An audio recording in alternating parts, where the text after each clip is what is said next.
Bagus, bersih. Ya.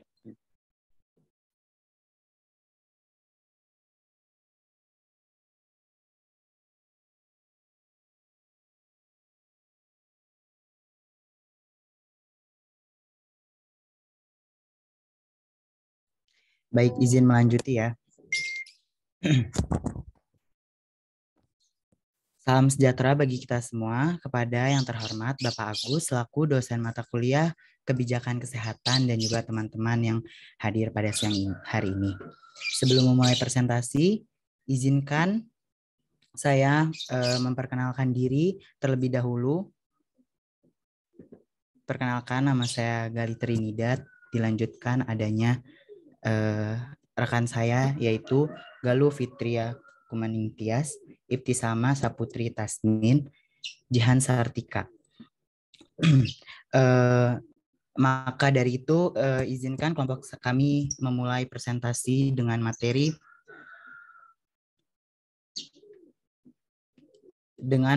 program pemerintahan dalam pencegahan penyakit menular HIV/AIDS. Next. Ya baik, di sini ada definisi dari HIV/AIDS. Human Immunodeficiency Virus atau HIV adalah sejenis virus yang menginfeksi sel darah putih. Ini bertugas untuk menangkal infeksi sehingga menyebabkan turunnya kekebalan tubuh manusia. Lalu ada Acquired Immune Deficiency Syndrome atau AIDS adalah sekumpulan gejala yang timbul karena turunnya kekebalan tubuh yang disebabkan oleh infeksi dari HIV. Bisa di next. Lalu selanjutnya di sini kelompok kami mengambil program tentang PPIA. Nah, PPA ini merupakan bagian dari rangkaian upaya pengendalian HIV dan AIDS. Tujuan utamanya ini adalah agar bayi yang dilahirkan dari ibu dengan HIV terbebas dari HIV, serta ibu dan bayi tetap hidup dan sehat. Kebijakan umum PPIA sejalan dengan kebijakan Program Nasional Pengendalian HIV/AIDS dalam menjangkau sasaran ibu hamil dan wanita usia subur. PPA ini dilaksanakan melalui paket layanan kesehatan reproduksi, khususnya layanan KIA, keluarga berencana atau KB, dan kesehatan reproduksi remaja. Bisa di next.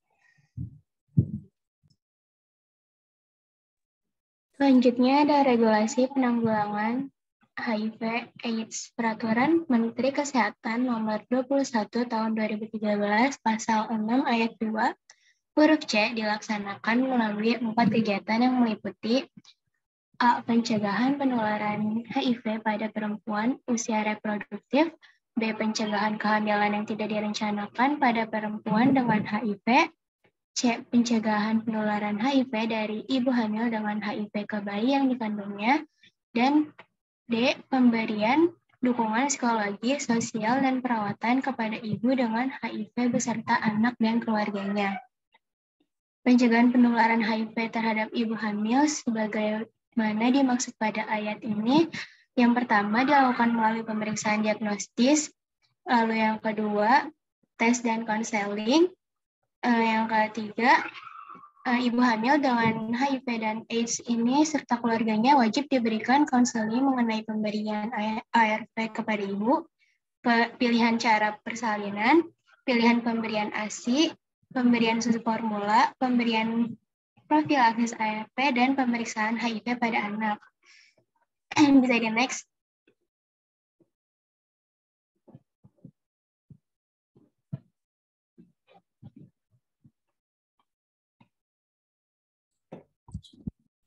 Selanjutnya ada arah dan kebijakan program.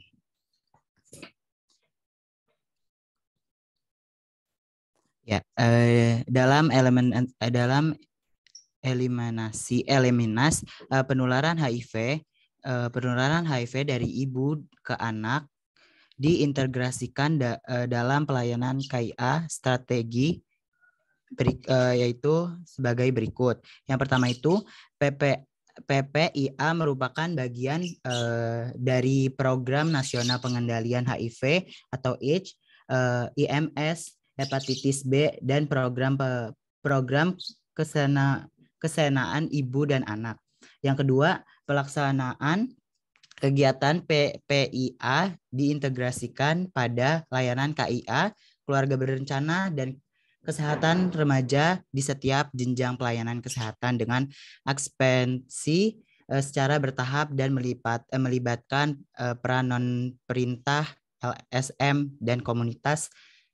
Yang ketiga, setiap perempuan yang datang ke layanan KIA, KIB, dan remaja yang mendapatkan pelayanan kesehatan diberikan informasi tentang PPIA. Yang keempat itu, di setiap jenjang pelayanan KIA, tenaga kesehatan difasilitasi pelayanan kesehatan wajib melakukan tes HIV. Terus abis itu, iya. Oh ya, yang pertama itu merujuk Ibu HAM 1 ke fasilitas pelayanan yang memadai. Terus melakukan on the job bagi petugas kesehatan. Yang ketiga, pelimpahan wewenang kepada tenaga kesehatan lain yang terlatih dengan surat keputusan kepala dinas kesehatan setempat. Next.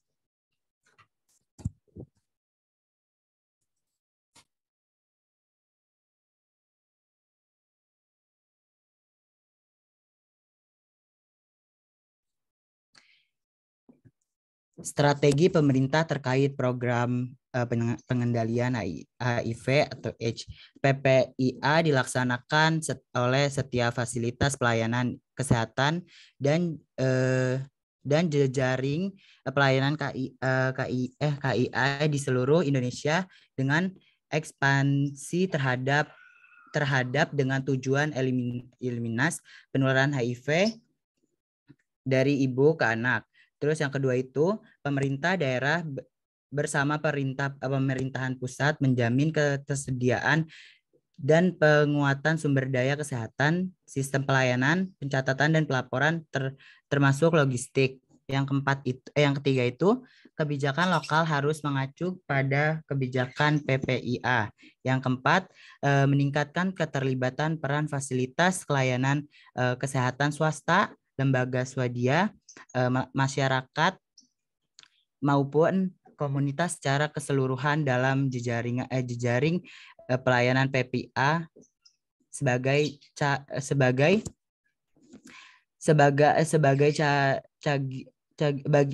bagian dari layanan komparatif sebagai jaringan dari LKB. Next. Selanjutnya ada peran pemangku kepentingan dalam mengatasi HIV/AIDS. Yang pertama, pengelola program P2M atau pencegahan dan penanggulangan penyakit menular. Program P2M ini melakukan pemetaan situasi epidemi HIV provinsi, kabupaten atau kota, dan menjamin ketersediaan obat ARV dan mengupayakan reagen HIV dan logistik lainnya serta mendistribusikannya. Yang kedua, pengelola program KIA atau Kota Identitas Anak, yaitu dengan melakukan pemantauan, evaluasi, dan bimbingan teknis kegiatan PPIA ke kabupaten atau kota, serta melakukan rekapitulasi pencatatan dari fasilitas kesehatan di wilayah kabupaten atau kota. Yang ketiga, pengelola program YANKES atau pelayanan kesehatan itu melakukan penyiapan Center of Excellence pelayanan HIV, melakukan pemantauan, evaluasi, dan bimbingan teknis kegiatan PPIA ke Fasyankes atau fasilitas pelayanan kesehatan dan memetakan rumah sakit yang mampu memberikan layanan obat. Ya baik, di sini selanjutnya ada pelaksanaan kebijakan program. Isu pelaksanaan kebijakan program. Jumlah penderita HIV atau AIDS perempuan semakin bertambah seiring dengan meningkatnya penularan pada perilaku seksual tidak aman pada laki-laki yang kemudian menularkan HIV kepada pasangan seksualnya.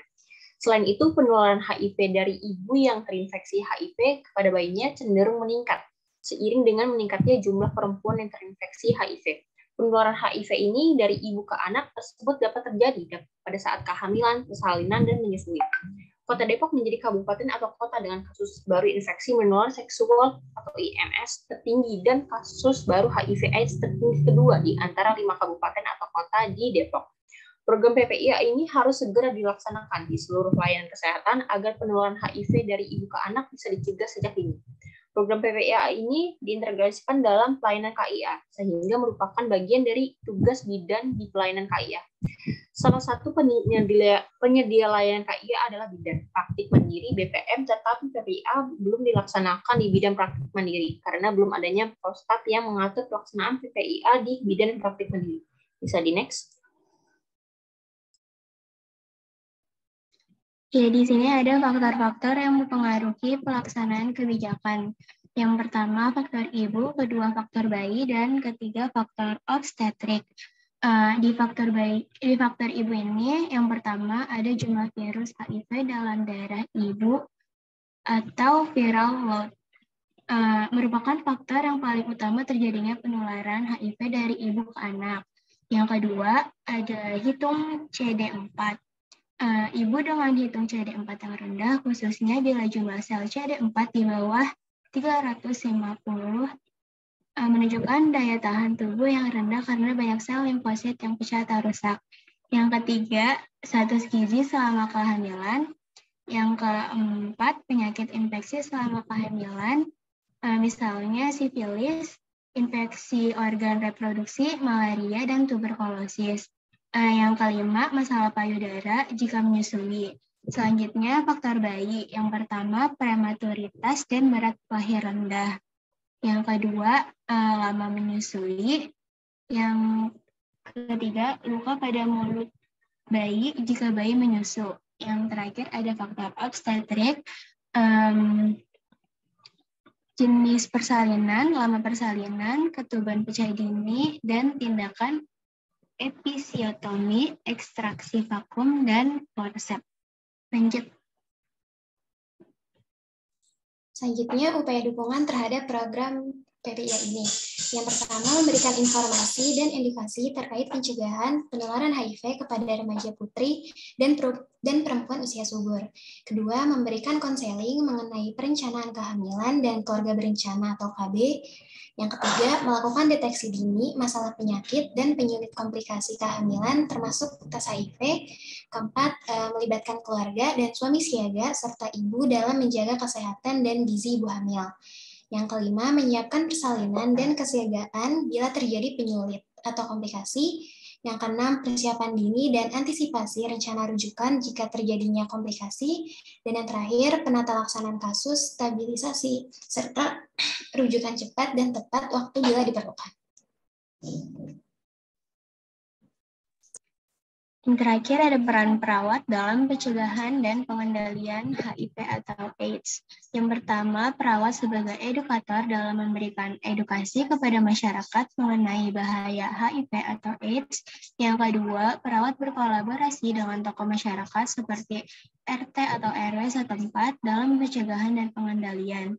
Yang ketiga, perawat berperan dalam memberikan perawatan untuk mengobati gejala yang timbul pada pasien terindikasi HIV atau AIDS.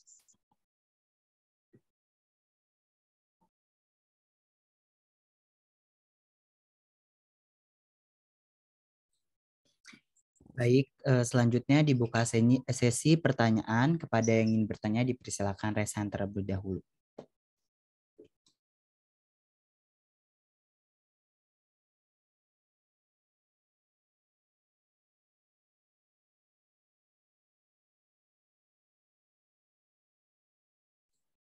Baik, kepada Farda Damayanti dipersilakan.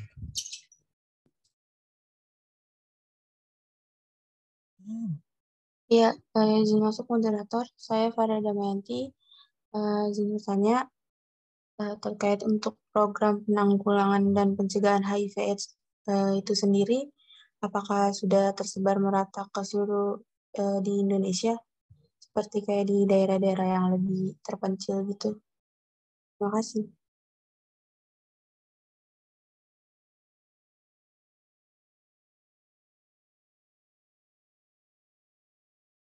Selanjutnya kepada Mei Risma dipersilakan. Pertanyaannya itu dalam program pemerintah yang dijelaskan apakah terdapat hambatan dalam upaya penanggulangan HIV/AIDS pada program PPIA ini? Terima kasih.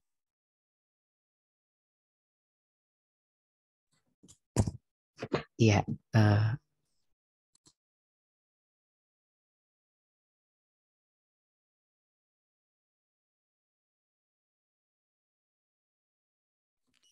Ya, kepada kelompok dipersilakan untuk menjawab pertanyaan dari teman-teman.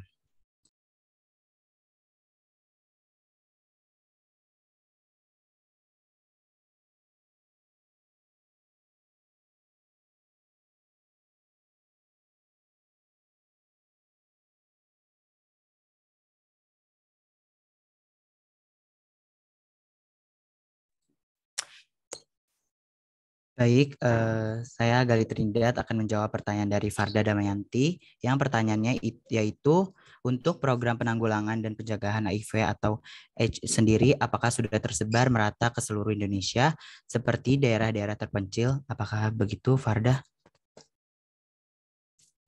Ya, benar. Ya, baik. Jawabannya itu untuk program penanggulangan HIV atau AIDS ini mungkin masih belum merata. Kayak kasusnya di daerah terpencil, namun pemerintah sendiri sudah bekerja sama dengan pemerintah daerah untuk menggali dan mengimplementasikan pelaksanaan kebijakan penanggulangan dan pencegahan HIV atau HIV atau AIDS di daerah-daerah wilayah Indonesia. Hal ini sesuai dengan peraturan Menteri Kesehatan Republik Indonesia nomor 21 tahun 2013 tentang penanggulangan HIV dan AIDS pasal 7 dan 8. Terima kasih, Farda. Baik, terima kasih. Izin masuk, izin menjawab pertanyaan dari Mei. Izin mengulangi pertanyaannya, yaitu dalam program pemerintah yang dijelaskan apakah terdapat hambatan dalam upaya penanggulangan HIV atau AIDS pada program PPIA ini? Jawabannya, dalam program ini tentu ada hambatan dalam pelaksanaannya. Program PPIA pada ibu hamil dalam ANC terpadu dalam bentuk konseling penawaran tes HIV saat ini belum dapat dilaksanakan dengan maksimal baik di puskesmas maupun BPM. Hal ini disebabkan oleh keterbatasan reagen dan alat laboratorium. Ketersediaan reagen untuk tes HIV juga masih terbatas sehingga cakupan ibu hamil yang dilakukan tes tidak banyak karena diprioritaskan bagi ibu hamil yang dicurigai HIV atau beresiko tinggi terkena HIV. Apakah sudah cukup, Mei? Iya, cukup. Terima kasih. Terima kasih kembali. Baik, pertanyaan sudah dijawab. Sekian dari kelompok kami. Apabila ada yang kurang atau kesalahan, mohon dimaafkan. Saya kembalikan kepada Pak Agus.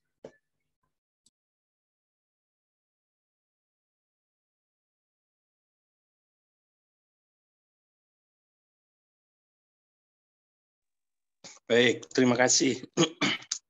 Ya, paparannya udah cukup lengkap, tapi yang perlu diingat gini ya.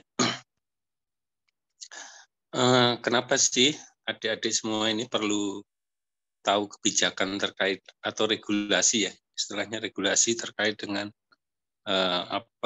penanggulangan HIV. Jadi angka HIV itu sebenarnya cukup tinggi. Terus yang kedua memang di kota-kota ya, di kota-kota itu banyak kelompok-kelompok yang berisiko tinggi terkait dengan keterpaparan HIV. Nah, tadi sudah disinggung bahwa HIV ini bisa menular dari hubungan seksual maupun dari ibu ke anak ya, atau dari alat-alat kesehatan, alat suntik misalkan yang digunakan pasien HIV kemudian digunakan untuk pasien lain. Nah, ini juga bisa menularkan penyakit HIV.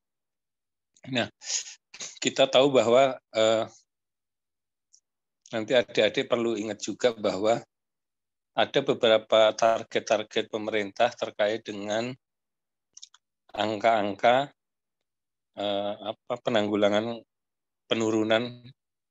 penularan pasien HIV. Nah, ini adik-adik perlu ingat juga supaya kita ketika terlibat juga tahu. Itu yang pertama. Yang kedua, kemudian ada beberapa istilah strategi namanya TOP itu ya. Temukan, obatin, kemudian P-nya apa? Nah, itu juga adik-adik harus ingat bahwa ketika kita bicara menemukan, berarti menggunakan alat pemeriksaan. Nah, siapa yang diperiksa? Yang diperiksa itu adalah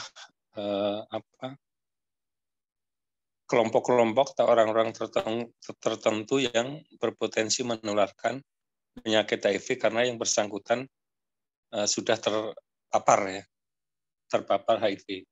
Misalkan kelompok-kelompok apa? Misalkan pelaku seksual ya, aktivitas seksualnya tinggi terkait dengan gonta-ganti pasangan, atau ada perilaku seksual yang abnormal, misalkan LGBT dan seterusnya. Ini juga risiko tinggi. Kemudian orang-orang yang berisiko tinggi, misalkan ibu-ibu mempunyai pasangannya yang melakukan aktivitas tinggi di luar istrinya, itu juga istrinya berpotensi terpapar. Nah, sehingga ibu-ibu hamil atau yang mau melahirkan yang mempunyai risiko tinggi itu juga harus diperiksa. Meskipun tadi disampaikan bahwa cakupannya sangat rendah, ya, sangat rendah karena ada yang menolak dan seterusnya. Nah, ini peran perawat juga sangat diperlukan. Nah, perawat itu bisa berfungsi ketika dia di tataran pelayanan kesehatan dasar di puskesmas atau di klinik. Itu juga berperan besar terkait dengan khususnya promotif dan preventif, ya, pencegahan maupun peningkatan. Yang kedua, ketika di rumah sakit, perawat itu bisa berperan dalam rangka pencegahan penularan, karena pasien-pasien yang dirawat di rumah sakit, apalagi khusus dengan pasien yang terpapar HIV, kan pasien-pasien HIV ini diisolasi. Nah, sehingga ketika perawat bertugas di ruangan tersebut harus hati-hati. Selain jangan sampai tertular oleh pasien, juga jangan sampai alat-alat kesehatan yang digunakan oleh pasien HIV itu juga dapat menularkan ke pasien yang lain. Nah, ini adik-adik harus paham betul bahwa SOP atau standar operating procedure di rumah sakit terkait dengan perawatan pasien HIV itu juga harus ketat dilaksanakan, tidak boleh teledor. Karena apa? Karena ini bisa menyebabkan penularan ke pasien lain atau ke perawat sendiri. Nah, itu yang perawat harus tahu. Nah, di sisi lain perawat juga ada juga yang sebagai manajer. Nah, ini yang mengawal regulasi yang diimplementasikan di unit-unit atau instansi pemberi pelayanan kesehatan. Nah, misalkan di dinas kesehatan, perawat yang berdinas di kesehatan itu biasanya diberikan tugas sebagai koordinator. Dia mengkoordinasikan seluruh pelayanan, baik itu di puskesmas, di klinik, di rumah sakit, maupun di masyarakat. Mengkoordinasikan bagaimana sih pencegahannya, sosialisasinya seperti apa aja yang sudah dilaksanakan, terus kemudian apakah SOP yang ada di masing-masing itu sudah dilaksanakan dengan baik. Itu bagian dari tugas-tugas perawat kalau dia sebagai koordinator atau bertugas di dinas kesehatan sebagai pengawal kebijakan program penanggulangan HIV. Nah, hal-hal tersebut memang menjadi kewajiban perawat ketika berada dalam tatanan pelayanan kesehatan. Ya. Ini menjadi kunci. Nah, lanjut bahwa kalau dicermati dari awal, misalkan bahwa kelompok-kelompok khusus tadi yang berpotensi mempunyai risiko tinggi terpapar, nah itu memang harus didekati, ya, bukan dijauhi tapi didekati untuk bersedia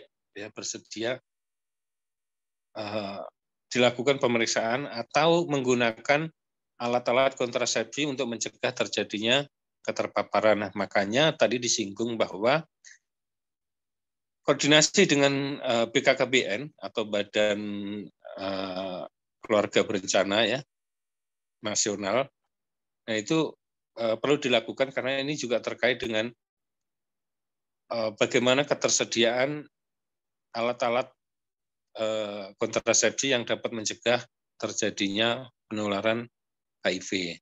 Nah, itulah bentuk salah satu koordinasi yang harus dilakukan oleh perawat ketika melakukan pencegahan maupun melakukan diagnosis pada kelompok-kelompok berisiko tinggi terpapar HIV.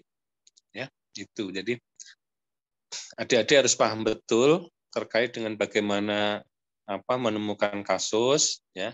Kemudian program pemerintah dengan strategi top, ya, top tadi. Kemudian terkait dengan angka-angka kejadian, kemudian umur-umur risiko tinggi, ya, atau umur-umur berapa, rentang umur berapa saja yang kemungkinannya berpotensi terpapar, ya kan? Yang paling tinggi misalkan usia produktif, ya misalkan antara 30 sampai 40 dan seterusnya, atau itu juga harus tahu. Kenapa harus tahu? Karena orang-orang yang berisiko tinggi di usia tersebut itu juga menjadi prioritas ketika kita mengimplementasi regulasi yang akan dilaksanakan oleh seluruh stakeholder pelayanan kesehatan. Nah, kira-kira itu adik-adik sekalian untuk pertemuan kali ini. Mohon maaf saya tidak bisa ditayangkan videonya. Namun sekali lagi paparannya cukup bagus, ya. Cukup bagus, dan harapannya nanti pas besok dengar-dengar UTS, ya. UTS, jadi yang saya sampaikan itu nanti mohon dipelajari, ya. Angka-angka kejadian, target, kemudian risiko tinggi apa saja, strateginya apa, dan seterusnya itu tolong dipelajari, ya, dengan baik. Nah, itu menjadi bagian dari kisi-kisi UTS-nya. Kira-kira itu adik-adik sekalian yang perlu saya sampaikan. Ada pertanyaan ke saya? Silakan kalau ada.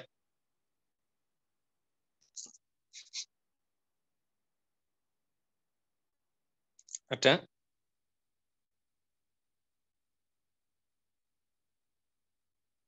Kalau tidak ada, saya akhirin sampai di sini saja. Nah, sebelum kita akhiri, kita absensi dulu, ya. Pakai foto, screenshot, silahkan di absen. Kemudian saya nanti minta linknya untuk daftar hadir, ya.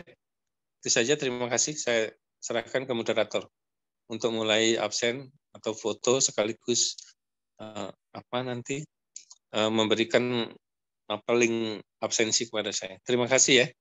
Saya tutup dan Assalamualaikum warahmatullahi wabarakatuh. Oke, teman-teman yang masih off cam bisa on cam terlebih dahulu, ya. Slide pertama, 1, 2, 3. Slide kedua, 1, 2, 3. Oke, sudah selesai, Bapak. Ya. Boleh tanya moderator sama presenternya tadi siapa?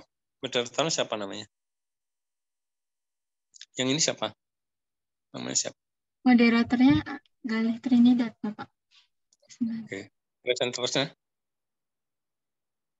Yang mempresentasikan siapa nanti? Mas siapa namanya? Galih Trinidad, Bapak. Oke, udah kalau gitu saya rasa cukup sekian, ya. Saya leave, ya. Terima kasih. Mohon maaf kalau ada hal yang kurang berkenan. Baik, terima kasih, saya leave dari Zoom ini, ya. Terima kasih, Pak. Terima kasih, Bapak. Terima kasih, Bapak.